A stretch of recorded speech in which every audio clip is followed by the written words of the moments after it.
Le cyclone qui a traversé Cuba en 2012 a causé dans la région de Santiago d'importants dégâts, encore bien visibles sur la route qui nous conduit de la Sierra Maestra vers la ville de Santiago.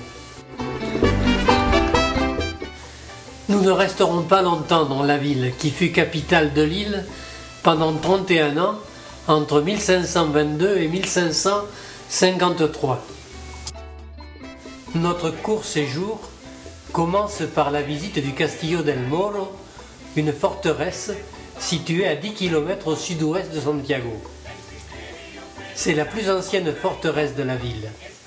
Perchée au plus haut de la falaise, achevée en 1643, elle avait pour fonction de défendre la baie contre les pirates anglais, néerlandais et portugais qui écumaient toutes les Caraïbes. Le château de San Pedro de la Roca et le système défensif qui lui est associé présentent une importance exceptionnelle. Il s'agit en effet du plus grand et du plus complet exemple d'application des principes d'ingénierie militaire de la Renaissance aux besoins d'une puissance coloniale dans la zone des Caraïbes.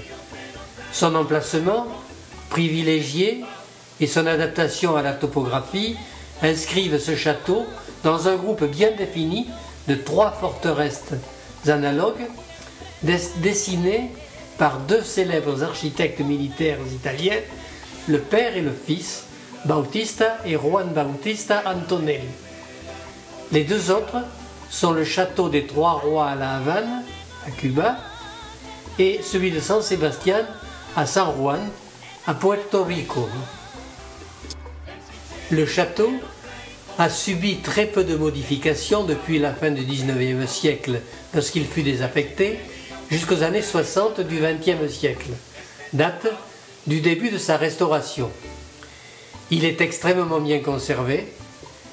Inscrit au patrimoine mondial de l'humanité en 1997, il abrite un musée dédié à la piraterie.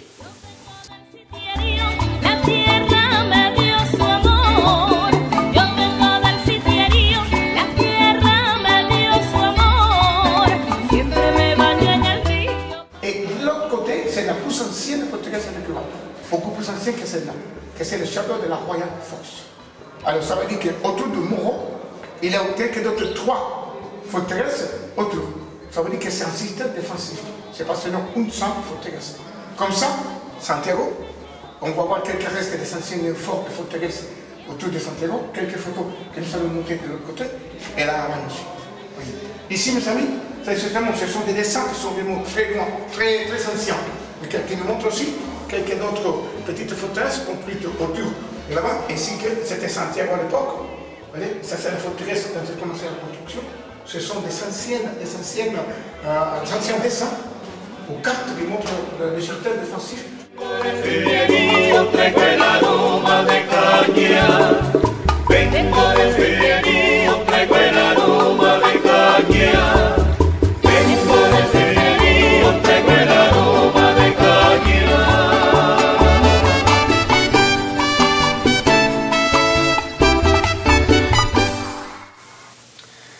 La visite terminée, il est possible de se restaurer à la terrasse du bar-restaurant San Pedro del Mar et de bénéficier d'une vue magnifique sur la baie et les environs de Santiago, avant de prendre une jolie route qui conduit au niveau de la mer avant de rejoindre la ville.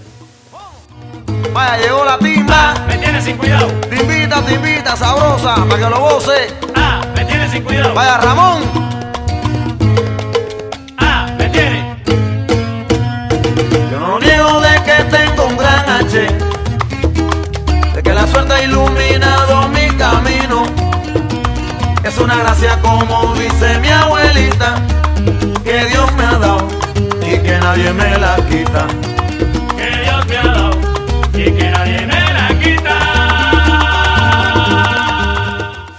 Nous ne passons qu'une seule nuit dans Santiago de Cuba.